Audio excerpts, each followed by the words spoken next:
In the earliest stages of existence, the universe is believed to have emerged from an immensely compact and dense state. This initial form of matter underwent a massive expansion, commonly referred to as the Big Bang, that set in motion the formation of atoms, molecules, stars, and galaxies. For many years, physicists have embraced this theory as the prevailing explanation for the origin of the cosmos. However, emerging research has introduced a compelling new perspective.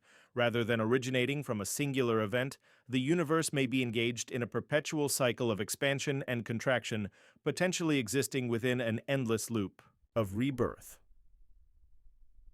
Prominent physicist Brian Cox has voiced skepticism about the Big Bang model, specifically challenging the idea that something could arise from absolute nothingness.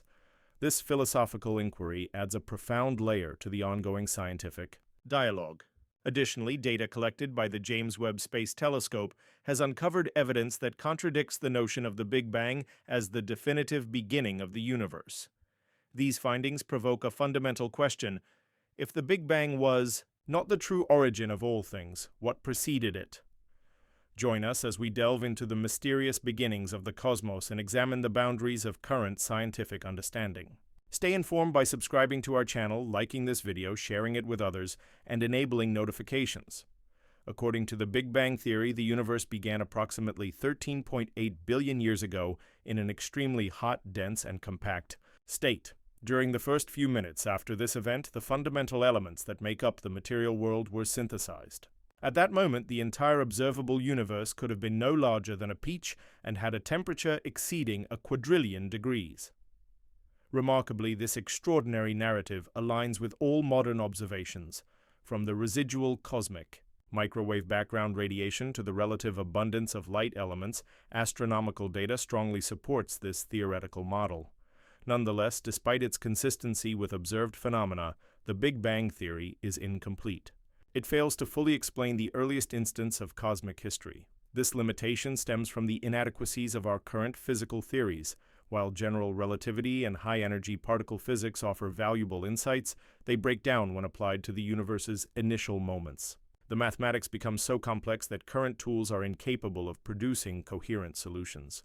Central to this problem is the concept of a singularity, a hypothetical point of infinite density and temperature, which suggests the universe once existed in a state that defies physical logic. To resolve this dilemma, scientists must explore new realms of theoretical physics that can reconcile gravity with the other fundamental forces at extraordinarily high energies. This is where string theory enters the conversation. String theory aspires to provide a unified framework for understanding the basic forces of nature, particularly under extreme conditions like those at the universe's inception. Within this theoretical structure arises the idea of an ekpyrotic universe, a term derived from the Greek word for conflagration, or cosmic fire. This concept suggests that the Big Bang was not the ultimate beginning, but the result of a preceding cosmic event. Building on this idea, a related hypothesis known as cyclic cosmology proposes that the universe undergoes repeated cycles of expansion and contraction. Although this notion dates back to ancient philosophical traditions, string theory offers a mathematical foundation to support it. The cyclic universe model envisions the cosmos oscillating eternally without a singular beginning or end. Nobel laureate Roger Penrose has been a key proponent of this model. He identified a fascinating mathematical correlation between two seemingly opposite states: the dense, fiery beginnings of the universe and the cold, sparse state of its far future. Intriguingly, when pushed to their respective extremes, these states become mathematically equivalent. This insight leads to a paradoxical yet profound proposition. The absence of matter in a cold, empty universe might be the very condition that gives rise to the abundance of matter in a subsequent cosmic cycle. In this framework, the universe is reborn from what is essentially a void, left behind after all matter is consumed by black holes that eventually evaporate, releasing scattered photons into the vacuum. Though this void appears to be nothing, it still constitutes a form of physical reality, an empty universe with potential. Understanding how a barren, cold universe can transition into a hot, dense one involves a mathematical operation known as conformal transformation. This technique alters the scale of an object while preserving its overall structure. Penrose demonstrated that the geometry of the universe in these two contrasting states could be aligned through such a transformation, making them fundamentally the same despite their apparent differences in size and content. Under these extreme conditions, traditional concepts like time and size lose their usual meaning. In cyclic cosmology, the events unfold from an old, depleted cosmos into a rejuvenated, energetic one. This causal relationship is nonlinear, as time itself behaves differently at such extremes. From the perspective of an observer in either state, the transition to the next cycle might not follow our standard understanding of temporal progression. Each cosmic cycle thus represents a self-contained reality connected to past and future universes through geometric continuity rather than chronological order.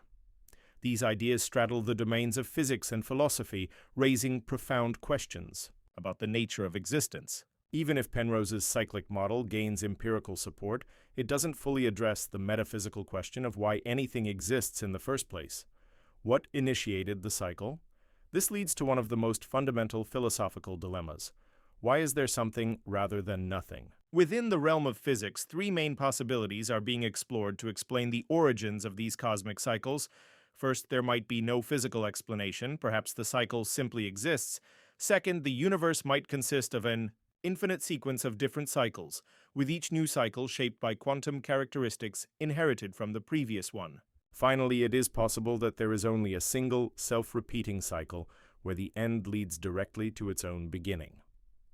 Penrose favors the third interpretation, guided by his unique view of quantum mechanics. In this view, physical systems exist in multiple potential states until they are measured, collapsing into one outcome. He proposes that random quantum fluctuations at the end of one universe determine the conditions for the next, introducing slight variations between cycles. This theory opens new opportunities for experimental science. If such cosmic fingerprints exist, they could potentially be detected in the background radiation that remains from the early universe. What are your thoughts on these groundbreaking ideas? Feel free to share your perspective in the comments. And if you found this exploration thought-provoking, don't forget to like, subscribe, and share this video to bring more curious minds into the conversation.